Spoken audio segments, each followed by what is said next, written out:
Yes, but there's never any crime in Moomin Valley. Unless we commit some, I guess. What? Let's go and fill Moomin Valley with crime. Come on! We need to build a wall.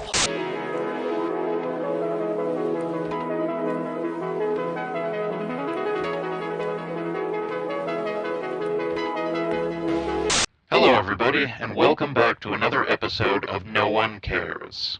And it's been a month since the last video. I apologize for the delay. It feels like the channel mantra at this point, but anyway. October was a busy month. You've probably seen the other videos we put out.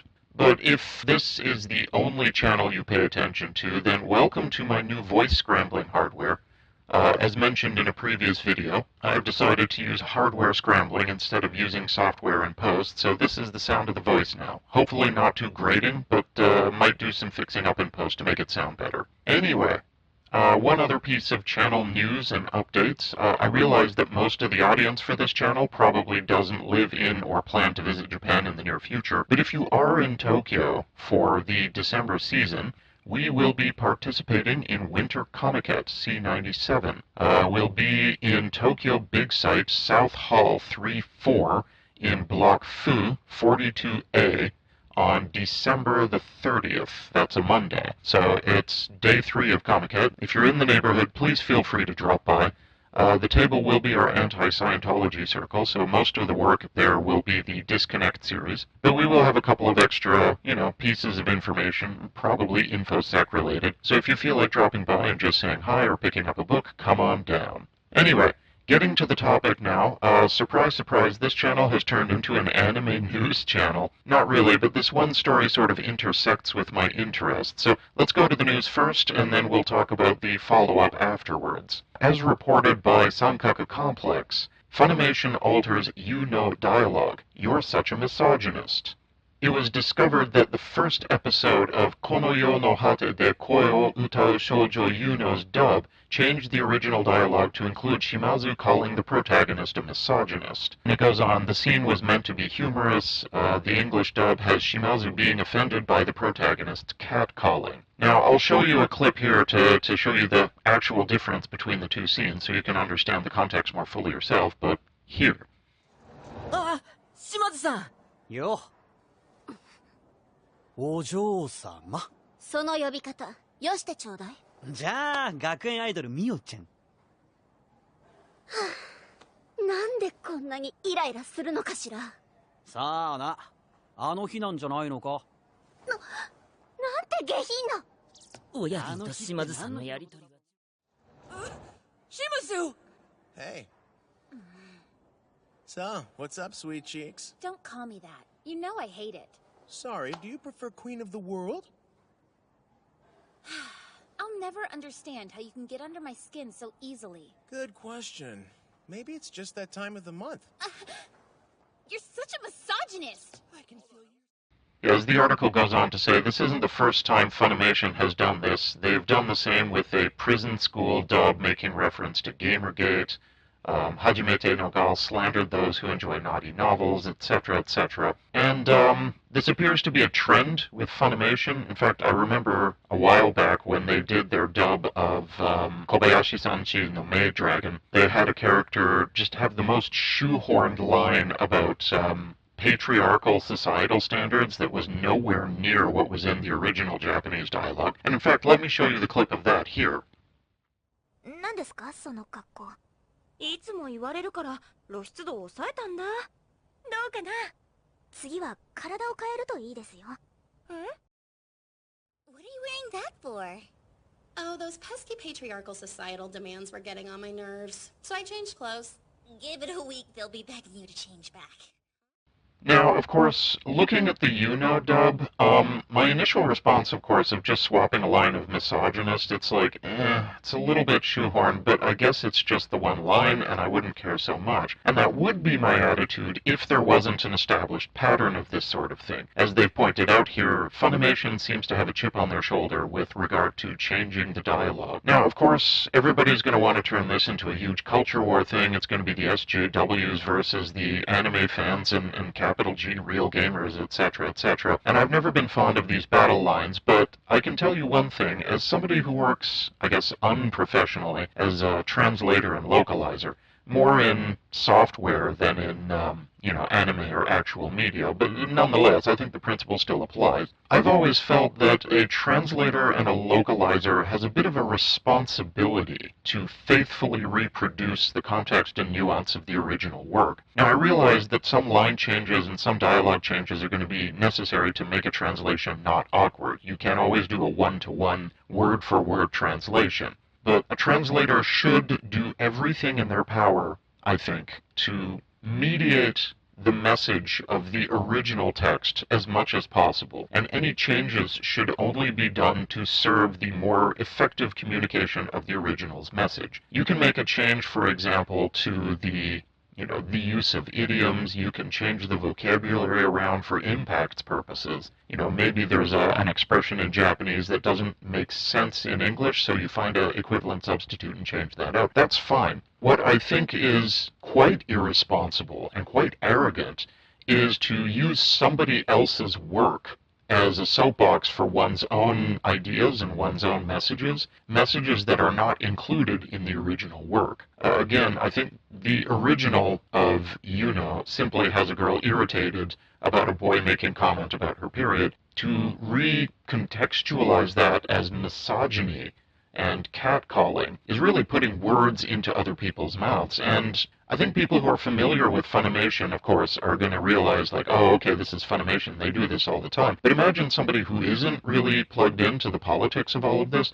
who picks up the English dub for whatever reason, and decides to watch it, and is like, oh wow, I had no idea that Japanese works had so much feminism and so much commentary on modern, gender politics in. Well, it doesn't. This is unfaithfully reinterpreting somebody else's work to put messages in it that aren't there originally. That's just bad faith work. Regardless of the politics, if somebody took an anime and redubbed it in English with just some other political message that wasn't there, I would consider that bad faith work. It's putting words into other people's mouths, and in many ways, it's narcissistic, and it's quite cowardly, because it doesn't show the courage to put the message you want to say on your own work. You don't put your own face and your own work there. You use somebody else's work to communicate a message you want. And that's just kind of weak. I have absolutely no problem with somebody making their own work and putting their own messages in it. Then it can be accepted or rejected on its own merits. But this is either Trojan horsing another person's work, or it's holding other people's work hostage to just shoehorn a message in there. Right? There are a lot of people who are going to want to watch the English dub of this particular anime because they like the original creator, they like the series, and you're holding them hostage. You're saying you have to listen to my reinterpretation of the work if you want the English version. Although, personally, I'd just say skip the fucking dubs and just watch subs.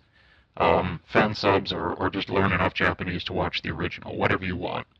But anyway, based on this, I had a little conversation on Twitter with, I believe, the user Bep Delta, and here's the tweet here. But the question came up of, how do Japanese fans feel about this? How do they think? Are they upset? Are they angry? Do they care? And I admit my initial assumption was a bit pessimistic. As I said here, I think if it doesn't affect the Japanese version, they're just not going to give a shit. And that's just based on my own initial impressions of how most people in Japan are. They're fairly isolationist, don't care so much about the world outside Japan.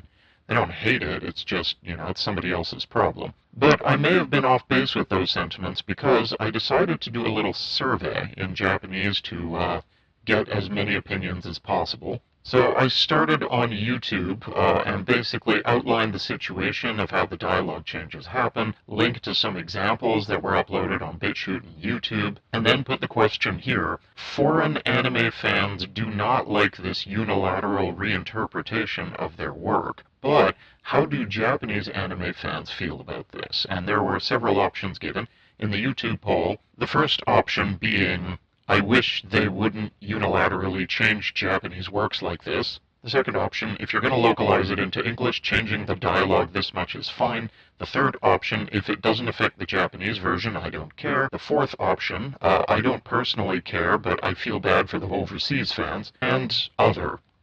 And as you can see here, the first option got by far the most votes, 55% out of 51 votes, with the second highest option being, well, I don't care, but I feel bad for the fans, and a small portion, but a not insignificant portion, saying that it's fine to change it if you're going to localize it into English. But quite surprisingly, only a very small number said they didn't give a shit if it didn't affect the Japanese version, so it seems I was completely off base. It seems the sentiment among at least the Japanese fans I have reached to are very similar to the overseas fans. They just would really wish that Japanese works wouldn't be changed this way. Now, I extended that with a poll on Twitter and got very, very similar results. So again, outlining the situation, giving examples, then asking as a Japanese fan, what do you think? And very similarly, 57% said that they wish Japanese works wouldn't be unilaterally changed this way.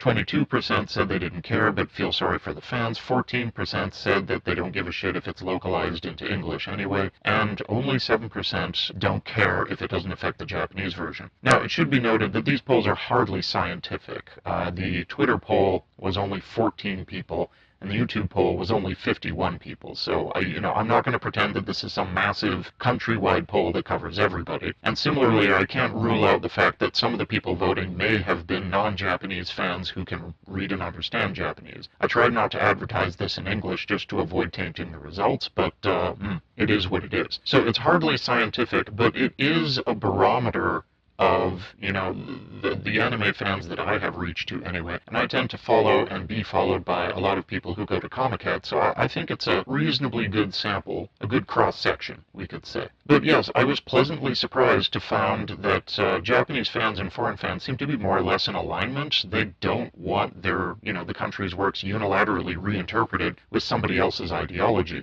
And again, I feel that's perfectly justified, right? Translators' duty is to mediate others' words, not insert their own messages. It's fine if they have their own opinions, and it's fine if they make their own original works, but it just strikes me as a little cowardly to do this to somebody else's characters and dialogue. Now, with that being said, there was one extra comment on the YouTube poll that I thought was interesting. And as pointed out here, talking about Sony, Sony is not a foreign company, Sony's not a foreign affiliated company, is it? And it reminded me that Sony has a 95% stake in Funimation, so they basically run the damn thing. And as the commenter pointed out, foreign media sees Japanese anime as rivals, don't they? Like, could that be a reason? And I'm not sure exactly, but it did make me think. Now, Sony does have a 95% stake in Funimation, and they also have their own anime production company, Aniplex, and it made me wonder. Now, of course, I know Sony has a terrible reputation with regard to,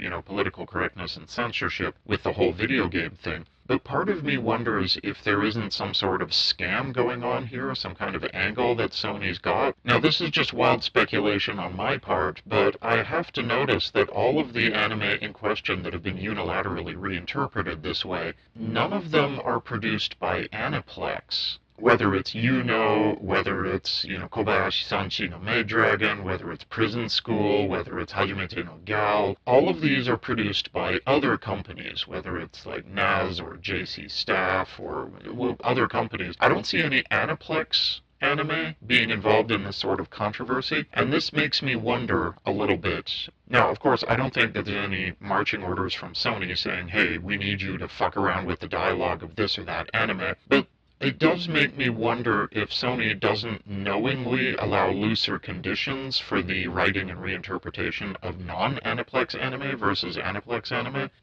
Like, go ahead and do whatever you want with these other studios' animes, but if it's an Aniplex anime being dubbed and localized, well, we have very strict conditions, thus allowing the company that bottlenecks partially the flow of anime into American audiences to kind of fuck around with rival studios and make sure that Aniplex and Sony anime doesn't get fucked around with, thus increasing their overall appeal with the audience. I don't know. That doesn't really gel with the, censorship angle that comes from Sony Interactive Entertainment, but it is worth remembering that Sony is a very divided and siloed company, which means that the policies and decisions of Sony Interactive Entertainment are not necessarily the same as Sony media companies or the media branches of the Sony empire. So again, this is my wild-eyed conspiracy theory, but I wonder if Sony's majority stake in Funimation isn't sort of subtly crafting policy to make sure that the most fuckery happens to non-Aniplex anime. Now again, somebody who's more up on anime and studios than me can probably point out for me that such and such Aniplex anime got fucked around with in dubbing. I don't know.